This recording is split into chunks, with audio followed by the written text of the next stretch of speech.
Hello everyone, I'm Bridget, I'm from the US, I love learning languages, and right now I'm focusing on Spanish. Hola a todos, yo soy Bridget, soy de los Estados Unidos, me encantan los idiomas y ahora me estoy enfocando en el español. Lately I've wanted to kind of challenge myself by reading a full book in Spanish. I've already read some children's books in Spanish, and I wasn't that great at that either, but lately I've kind of just wanted to sink my teeth into something more advanced. And so today at the used bookstore, I bought El Código da Vinci, which is the Da Vinci Code in Spanish. I read this book a long time ago, and I feel like because I read it a long time ago, that should help me as I go through the book, because maybe my memory of the plot will help me with some context when I don't understand words or something. We'll find out. In this video, I plan to read 1 page, maybe 2 pages, depending on how this goes and how terrible my Spanish is. So right now I have the book, a highlighter, a notebook, and a pen. I also have some translator websites up on my computer. So any word that I don't understand, I'm gonna highlight, I'm gonna look it up, I'm gonna write down the word and the definition in my notebook, and then eventually I'm going to go back and create flashcards with the new vocabulary. This is my plan.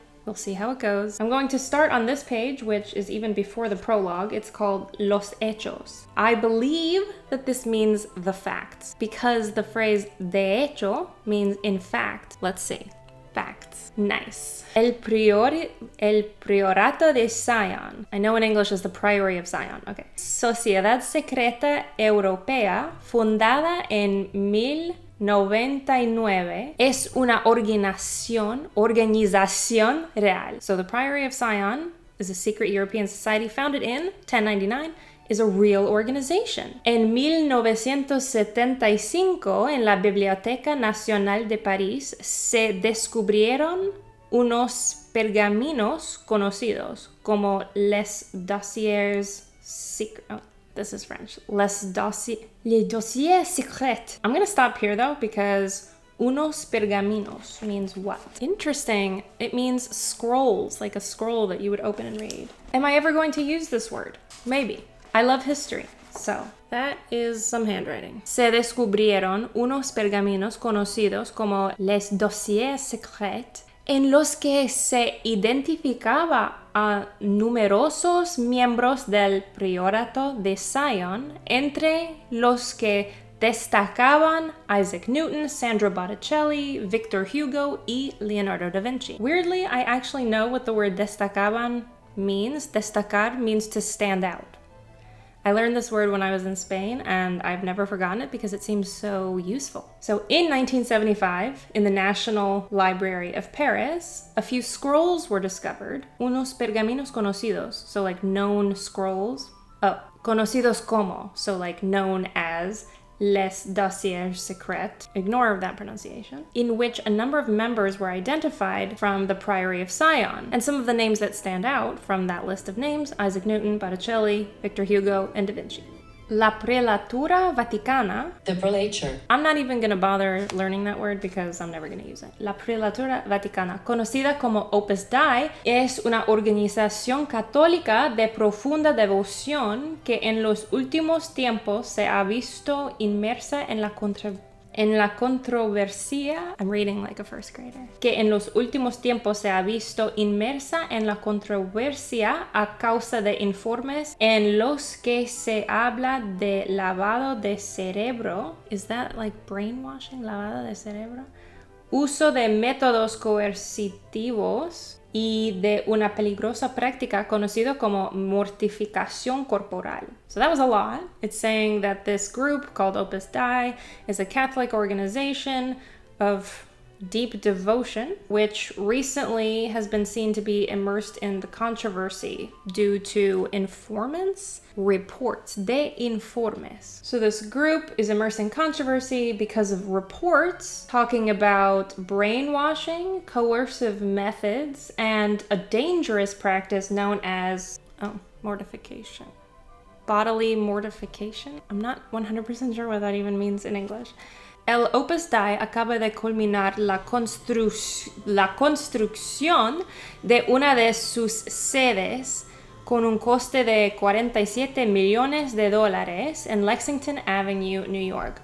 De una de sus sedes. Sites, headquarters, venues. Wow.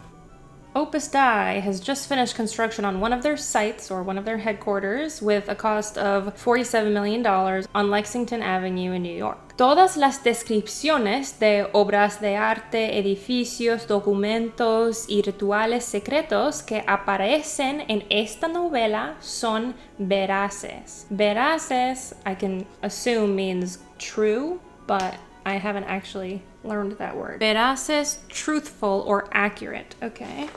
I'm pretty impressed with myself so far. I've only had to highlight 4 things. Since that went by pretty quickly, let's do one more page. Prologue. Let me pull up my sleeves to get ready. I remember this opening scene from when I read the book and also saw the movie. So, Museo del Louvre, Paris, 10:46 p.m. How do you say p.m. in Spanish? I don't know. 10:46 de la noche. Jacques Sonnier, el renombrado, and we have to stop. What is renombrado? Wait, actually, el renombrado conservador. Does that mean the renowned wait, what is a museum? Curator? Like renowned curator? I'm good, baby. Still gonna highlight it. Avanzaba tambaleándose bajo la bóveda de la gran galería del museo. So, tambaleándose bajo la bóveda. So he was going, tambaleándose, limping? The context here is not telling me what it is. I'm trying to remember the start of the book/movie, and I think he's like already injured? Wobbling, staggering. That's kind of what I meant. Bajo la bóveda, the vault. So what does this mean? Jacques Sonnier, the renowned curator, went forward staggering underneath the vault of the Grand Gallery of the museum. Arremetió contra la primera pintura que vio, un Caravaggio. I think that means he stopped across from the first painting that he saw, which was a Caravaggio. Arremetió. Okay, no. He lunged. Lunged, okay. I had this a little wrong. Arremetió contra la primera pintura que vio un Caravaggio. So he's like leaning against or lurching out against, maybe he falls against the first painting that he sees. Agarrando el marco dorado, aquel hombre de 76 años tiró de la obra de arte hasta que la arrancó de la pared y se desplomó, cayendo boca arriba con el lienzo encima. First, I'm going to highlight the words I don't know, because there's a bunch. Agarrando el marco dorado. This is something gold, so I want to say it's the frame, but it could be something else. El marco. Aquel hombre de 76 años, so this man of 76 years old, tiró de la obra de arte, threw from the painting or the work of art, hasta, this is a little confusing. So the guy tiró de la obra de arte, so threw from the work of art, so de la obra de arte, hasta que, so he threw, I feel like threw is not the literal definition here. Maybe he like pushed himself off of the work of art until he reached the wall. Y se desplomó, don't know what that means. La arrancó is like, arrancar means, doesn't that mean to start something? Maybe it means to reach. No, that's alcanzar. Cayendo boca arriba con el lienzo encima. Boca arriba, understand that, con el lienzo encima. What is lienzo? Is that like the canvas? I don't know. And I recently learned that encima means on top of, I think. Okay, drum roll please. Grasping the golden frame, agarrando el marco dorado, the 76-year-old man pulled, tiró de la obra de arte. So he pulled the artwork until he ripped it off the wall and collapsed, falling face up with the canvas on top. This is what I got. All right, moving on. Tal como había previsto, cerca se oyó el chasquido de una reja de hierro que al cerrarse bloqueaba el acceso a la sala. El suelo de madera tembló. Lejos se disparó una alarma. So tal como había previsto. Previsto seems like seen before, prevision. Nearby, he heard el chasquido de una reja de hierro. Una reja de hierro sounds like an iron gate that, in closing, blocked access to the room. El suelo de madera tembló, the floor of wood shook, and far away, an alarm began to sound. Tal como había previsto seems to be as planned. So, and then, as planned, el chasquido, the click or the snap. Se disparó, shot out or soared, went off or was triggered. Okay, moving on. El conservador se quedó ahí tendido un momento. Jadeando? I can only guess that means breathing or gasping or panting. So the curator stopped there for a moment, gasping or panting, evaluating the situation. Todavía estoy vivo, I'm still alive. Se dio la vuelta, se desembarazó del lienzo. So I think it means he turned, getting out from under the canvas, y buscó con la mirada algún sitio donde esconderse en aquel espacio cavernoso. So I think he turned, getting himself out from under the canvas, and looked around with his eyes and visually looked around for a place to hide himself in that spacious space, in that cavernous space. Desembarazó is freeing himself del lienzo. No se mueva, dijo una voz muy cerca de él. Don't move, said a voice very close to him. A gatas, el conservador se quedó inmóvil y volvió despacio la cabeza. What is a gatas? To cats. Oh, wow. It means on all fours or crawling. Wow, that's funny.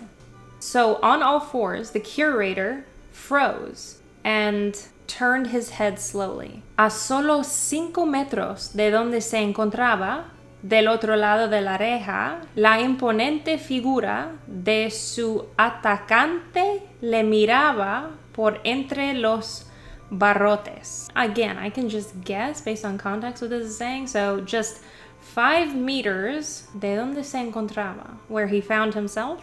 So 5 meters away from where he was, on the other side of the gate or the grate, the imposing figure de su atacante. Does that mean the attacker? So the imposing figure of his attacker looked at him between the bars of the grate. I'm good. 100% A+ for me. Era alto y corpulento, con la piel muy pálida, fantasmagórica, y el pelo blanco y escaso. So he was tall and corpulent, with very pale skin, ghostly, with hair that was very white, and escaso, I don't know. Escaso means scarce, so not much hair. Los iris de los ojos eran rosas y las pupilas de un rojo oscuro. El albino se sacó una pistola del abrigo y le apuntó con ella entre dos barrotes. So the irises of the eyes were pink and the pupils were a dark red. The albino took out his gun from his jacket and pointed it through 2 bars. Pointed it or aimed it between 2 bars. Le apuntó con ella is he pointed it at him or her. So the le here is the guy, is Jacques Saunier. Well, that was 2 pages.